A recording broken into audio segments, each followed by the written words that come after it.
ಕಲ್ಯಾಣ ಕರ್ನಾಟಕಕ್ಕೆ ನಮ್ಮ ಸರ್ಕಾರ ಬಂದ್ರೆ ಪ್ರತಿ ವರ್ಷ 5,000 ಕೋಟಿ ರೂಪಾಯಿ ಕೊಡ್ತೇವೆ ಅಂತ ಹೇಳೋದು ಕೊಟ್ಟಿದೆ. ಖರ್ಗೆ ಬಂದಾಗ ಅದು ಆವಾಗ ನಾವು ಮಾಡ್ತೀವಿ ಅಂತ ಭರವಸೆ ಕೊಟ್ಟಿದ್ರು. ಈ ವರ್ಷ ನಾವು ಆಯವ್ಯಯದಲ್ಲಿ 5,000 ಕೋಟಿ ರೂಪಾಯಿ ಕಲ್ಯಾಣ ಕರ್ನಾಟಕದ ಅಭಿವೃದ್ಧಿ ಮಂಡಳಿಗೆ ಇಟ್ಟಿದ್ದೇವೆ. ಏನ್ ಮಾಡಿರಪ್ಪ ಬಿಜೆಪಿಯವರು? ಇವರಂತೂ ಮೋಸ ಮಾಡಿದ್ದಾರೆ, ಮಲತಾಯಿ ಧೋರಣೆ ಅನುಸರಿಸಿದ್ದಾರೆ. ಕಲ್ಯಾಣ ಕರ್ನಾಟಕದ ಬಗ್ಗೆ ಕಳಕಳಿನೇ ಇಲ್ಲ. ಬರೀ ಜಾತಿಗಳಲ್ಲಿ ಧರ್ಮಗಳ ಹೊಡೆದಾಡುವ ನೀತಿ ಅನುಸರಿಸಿ ಸಮಾಜ ಹೊಡೆಯುವಂತ ಕೆಲಸ ಬಿಜೆಪಿ ಮಾಡಿದೆ.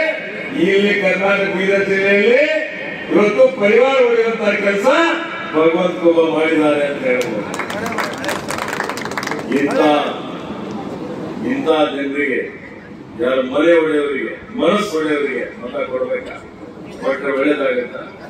ಇದಕ್ಕೆ ಆತ್ಮೀಯ ಬಂಧುಗಳೇ, ಸಾಗರ್ ಕಂಡ್ರೆ ನನ್ನ ಮಗ ಅಂತ ಟಿಕೆಟ್ ಕೊಟ್ಟಿಲ್ಲ. ಒಬ್ಬ ಯುವ ಪ್ರತಿಭೆ, ಒಬ್ಬ ಕಾನೂನು ಪದವೀಧರ, 4 ವರ್ಷದಿಂದ ಜನರಲ್ಲಿ ಇದ್ದುಕೊಂಡು ಇವತ್ತು ಜನಸೇವೆ ಮಾಡುವಂತಹ ಸಂಕಲ್ಪ ಇದೆ, ಇಚ್ಛೆ ಇದೆ.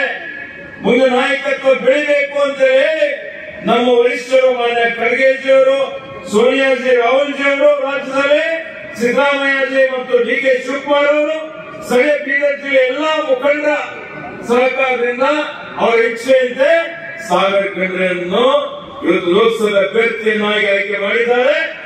ಮತ್ತು ನನಗೆ ಭರವಸೆ ಇದೆ, ಇವತ್ತೇನು ಉತ್ಸಾಹ ಇದೆ, ಹುಮ್ಮಸ್ಸಿದೆ, ಇದನ್ನ ನೋಡಿದೆ.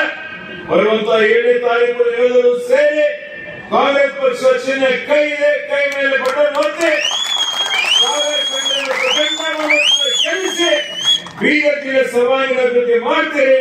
ಸಾಗರ್ ಖಂಡ್ರೆ ನಿಮ್ಮ ಧ್ವನಿಯಾಗಿ voice of Bidar, voice of youth ದೆಹಲಿಯಲ್ಲಿ ಖರೀದಿಸಿ ಬೀದರ್ ಜಿಲ್ಲೆಗೆ ನ್ಯಾಯ ವರ್ಧಿಸುವಂತಹ ಕೆಲಸ ಮಾಡ್ತಾರೆ, ನಿಮ್ಮ ಸೇವೆ ಮಾಡ್ತಾರೆ ಅನ್ನುವಂತ ಭರವಸೆಯನ್ನು ಕೊಟ್ಟು ನಾವು 4 ಗಂಟೆಯಿಂದ ಕಾಯ್ತಾ ಇದ್ದೀರಿ.